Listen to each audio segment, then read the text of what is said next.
Surrender तो समझ में आता है, लेकिन किस नरेंद्र ने सरेंडर किया है यह स्पष्ट नहीं हो पाया। माननीय प्रधानमंत्री जी को स्पष्ट रूप से राष्ट्रपति ट्रंप के द्वारा दिए जा रहे बयानों का जवाब देना चाहिए। वो चुप है, इसलिए जनता सवालों के घेरे में उनको खड़ा कर रही है। आप चले जाइए हरिद्वार से लेकर के इलाहाबाद तक, गंगा नदी की क्या स्थिति है आप स्वतः देख सकते हैं, नाले के रूप में। इस वक्त मेरे साथ बातचीत करने के लिए समाजवादी पार्टी से सांसद वीरेंद्र सिंह जी हैं। सर, इन दिनों देश में नरेंद्र सरेंडर वाली राजनीति चल रही है। जब से राहुल गांधी ने बयान प्रधानमंत्री को लेकर दिया है, ऐसे में बीजेपी लगातार जो है अब राहुल गांधी और कांग्रेस पर हमलावर हो गई। उनका सीधा कहना है कि ये देश का अपमान है और सेना का अपमान कर रहे हैं। आप समाजवादी पार्टी से सांसद हैं, कैसे देखते हैं राहुल गांधी के इसमें? सरेंडर तो समझ में आता है, लेकिन किस नरेंद्र ने सरेंडर किया है यह स्पष्ट नहीं हो पाया। उन्होंने तो प्रधानमंत्री पे साधा नहीं था ना। प्रधानमंत्री कहा है शब्द, उन्होंने तो यही कहा कि नरेंद्र सरेंडर हो गया। अब कौन नरेंद्र है अंदाजा लगाइए, पूरा देश अंदाजा लगा रहा है। प्रधानमंत्री का ही नाम है ना नरेंद्र। तो नरेंद्र तो कम से कम 1 लाख लोग होंगे नरेंद्र नाम के। तो नरेंद्र ने सरेंडर कर दिया, तो नरेंद्र अगर सरेंडर कर दिया, लोगों को महसूस हो रहा है, तो इसमें गलत क्या है? तो आप कह रहे हैं सही है? एकदम सही है। जब नरेंद्र सरेंडर कर दिया है तो उसको कहने में क्या दिक्कत है? जिस तरीके से लगातार सर ट्रंप ने बयान दिया कि युद्ध विराम कराया, कम से कम 11-12 बार उसी संदर्भ में ये बयान दिया गया था, लेकिन अभी तक जो है भारत सरकार की तरफ से जो लगातार कहा जा रहा है कि ऐसा कुछ भी नहीं है, ट्रंप ने कोई रोक नहीं लगाई, ये डीजीएमओ स्तर पे ही बातचीत हुई है, उसके बाद युद्ध विराम हुआ है। माननीय प्रधानमंत्री जी को स्पष्ट रूप से राष्ट्रपति ट्रंप के द्वारा दिए जा रहे बयानों का जवाब देना चाहिए। वो चुप है, इसलिए जनता सवालों के घेरे में उनको खड़ा कर रही है। लेकिन सरकार की तरफ से कहा जा रहा है कि भारत के लोगों पर विश्वास क्यों नहीं है, ट्रंप पर ज़्यादा विश्वास क्यों हो रहा है यहाँ के नेताओं को? क्योंकि हमारे प्रधानमंत्री मोदी जी को ट्रंप पे बहुत ज़्यादा भरोसा था, इसलिए लोग ट्रंप की बात पर भरोसा कर रहे हैं। सर, 16 तारीख से जो कहा जा रहा है कि जनगणना की प्रक्रिया शुरू होगी, उस पर क्या कहेंगे? एक लंबे समय से विपक्ष की मांग थी कि सामान्य जनगणना के साथ जातीय जनगणना भी होनी चाहिए। अब 16 तारीख से कहा जा रहा है कि नोटिफिकेशन जारी हो जाएगा, उस पर क्या कहेंगे? देखिए, ये हमारी नीति थी कि हम सरकार में आएंगे तो जातीय जनगणना कराएंगे। हमारी नीति में स्पष्ट था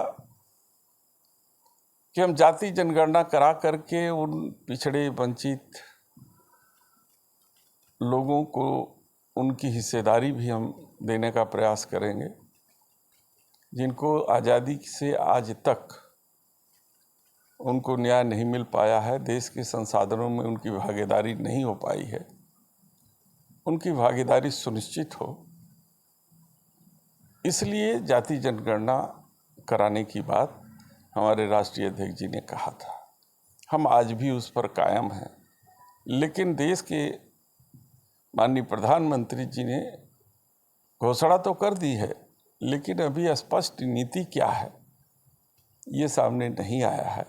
जब स्पष्ट नीति सामने आ जाएगी तब फिर उस पर चर्चा करना लाजमी होगा। सर, एक सवाल आपके उत्तर प्रदेश से जुड़ा हुआ, उत्तर प्रदेश से सांसद हैं। अभी हाल ही में 2 दिन पहले जो है लखनऊ में एक बैठक हुई थी 16वें वित्त आयोग की, उसमें सभी राजनीतिक दलों ने उत्तर प्रदेश का बजट बढ़ाने का आह्वान किया केंद्र सरकार से। वो कह रहे हैं कि उससे टैक्स जितना लिया जाता उतना मिल नहीं रहा है हमें वापस। देखिए, आप भी जानते हैं कि लखनऊ और दिल्ली के बीच बहुत अच्छा नहीं है, इसलिए उसका खामियाजा वहाँ के लोगों को भुगतना पड़ रहा है। हम जितना जीएसटी देते हैं, जितना अदर टैक्स देते हैं, उसके सापेक्ष में उत्तर प्रदेश के आबादी के अनुसार जो डेवलपमेंट होना चाहिए, जितना पैसा उत्तर प्रदेश को विकास के लिए मिलना चाहिए, वो उत्तर प्रदेश के लोगों का हक बनता है।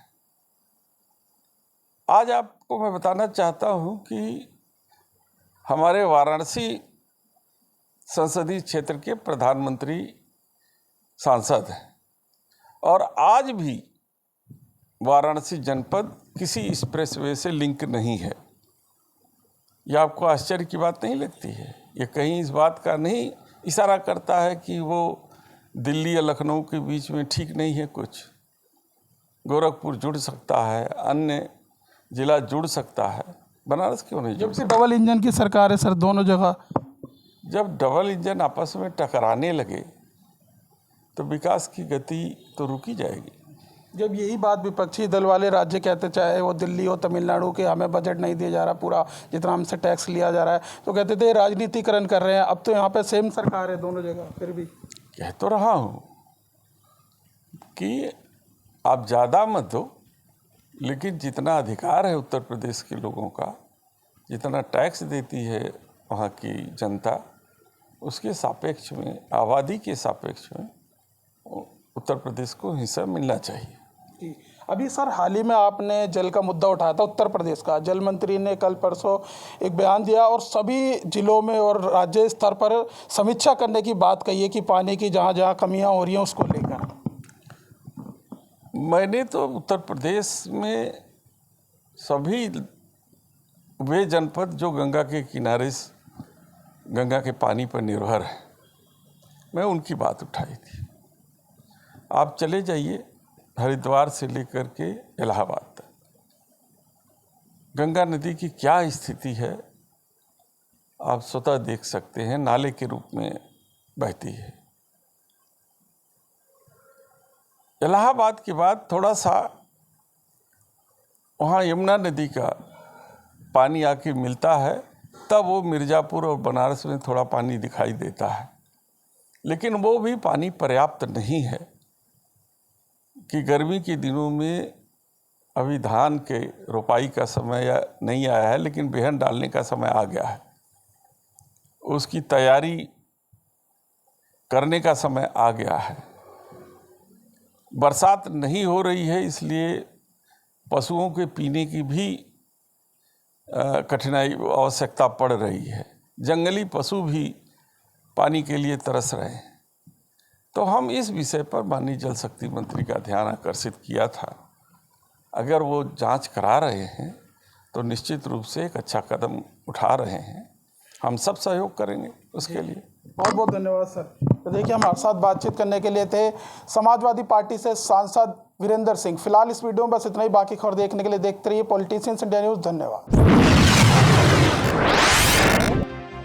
अगर आपको हमारा वीडियो अच्छा लगा तो हमारे चैनल को सब्सक्राइब करें, हमारी वीडियो को लाइक करें, शेयर करें और ऐसे ही देश की तमाम बड़ी खबरों के लिए जुड़े रहें पॉलिटिशियंस इंडिया के साथ।